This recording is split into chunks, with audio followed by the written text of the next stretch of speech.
This is a quick review of the Fujifilm X-E5 that I got about a month ago now. I did a quick unboxing video. Beautiful camera. So I wanted to kind of follow up with this video to talk about what I like, what I don't like in actual practice. Taking it out almost every day and shooting with it. Hiking, dropping the kids at school, and so on. A few things I noticed about it pretty quickly. First of all, it is really small, which is what I bought it for. I wanted something that is everyday carry. I wanted to take it with me anywhere I went instead of grabbing my Sony. You know, I use the Sony FX3 for video and the A7 IV for mainly photos and videos. But basically, I carried the A7 IV with me everywhere I went. I loved it. I still do carry it a lot of the times, but it is bulky. It's big. It's huge. It has a big lens and so on. So I wanted something smaller that I can take anywhere I want. So I wanted to get this one. First, I was looking at the 105 or 106 because they're small. They also have a flash, and I also wanted something to inspire me again. You know, the Sony's amazing machines for getting the job done. I wanted something that, you know, looks a little retro, can feel cool. So this camera is amazing for that. It looks awesome. It has those dials on top for the shutter, a little bit more old school feeling. The design is very retro, beautiful design. I mean, you just can't beat this design. And small enough that you can take it anywhere. You almost can put it in your pocket. I have put it in my pocket in many places, especially when I'm hiking in Zion. It's not necessarily a pocket camera per se, but it definitely can work for that. Things I like, obviously the design. I love the design. Functionality is amazing. It's very capable. It's a beautiful sensor, takes beautiful photos, takes beautiful JPEGs. I don't necessarily shoot in JPEG. I usually shoot in H-E-I-F format, which gives you a little bit more color depth and ability to even edit that instead of the RAW. But I shoot in both the RAW and the H-E-I-F, just so I can have a backup of a much higher quality that I can edit if I wanted to further edit, if it's an amazing photo and I really want to, you know, add my specific style to it.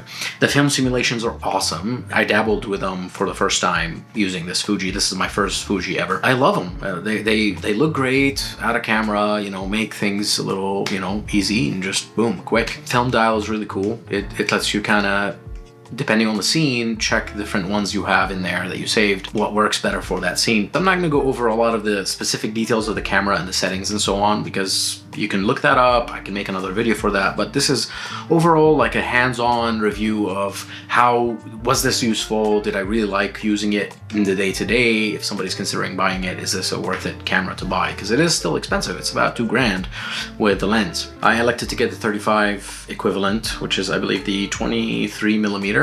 It's a crop sensor, so this is a 35 equivalent, 35 millimeter on a full frame camera. I wanted to get that so I could limit what I could do with it, and forces me to kind of move to get the shot. Re-inspire me. Like, I wanted to fall in love with photography again. Not that I fell out of it, but just something extra that inspires you, gets the juices flowing. Get the juices flowing again. This definitely does it for me. I carry it everywhere I go. I love having it. I love looking at it. I love touching it. I love shooting with it. And I love the cameras that it gives me. Overall, awesome. A couple things that I found that I didn't necessarily like fully. The grip. There's almost no grip. There's basically no grip, actually. You're going to have to get grip for it as an addition to make it more handheld. I don't have a very big hand, but still, it was really hard to kind of hold it, you know, especially coming from a Sony or something bigger. It's a little hard. So I got the small rig. It's really cool. It's small, doesn't like blow up the camera to a crazy level, but it makes it a lot more usable. The thumb grip also is very, very helpful and useful.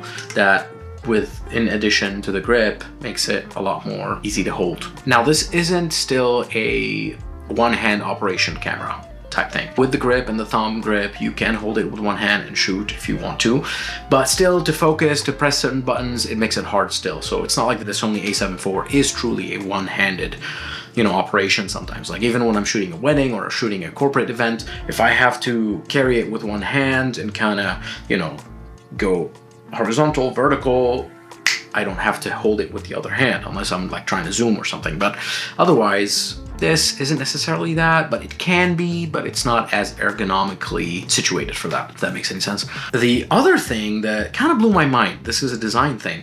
The design itself is pretty awesome. They made it where it is flush, the screen is flush with the body. It's beautiful, it's machined. laser machined, if you will.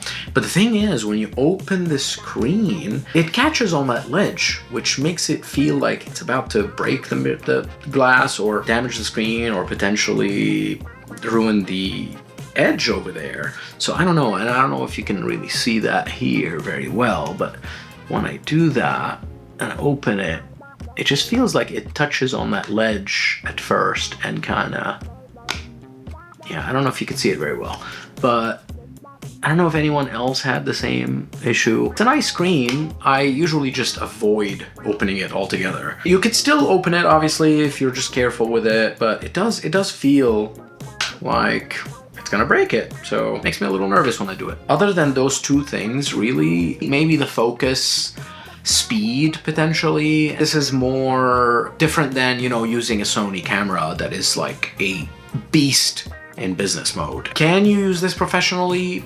Of course you can. It is still way more advanced than anything you would have used 8 years ago, potentially. But if you're like pitting it towards, you know, between, oh, should I use the A7 for this wedding or corporate event or something, you know, or take this, of course, you know, there's no comparison. You could use it as a second or third camera potentially. Or if you wanted to get more artistic and fun, you know, you could definitely use this. This was a good experience with Fuji as a first camera, and I see myself keeping it for a while, hopefully a long time, and shooting more with it. Maybe I'll make another video in a few more months to see, like, down the line, am I still carrying it as much? Is this still a good daily carry for me, and what I enjoy about it or not? I'm not sponsored by Fuji or anything like that, or Sony for that matter, or anybody, nor do I care. I am a professional photographer, videographer. Hopefully you found this useful somehow. Thinking about buying it or buying the Sony for that matter, or if you want to see any specific point on this camera before you buy it, ask me and I'll be happy to answer. Enjoy your day.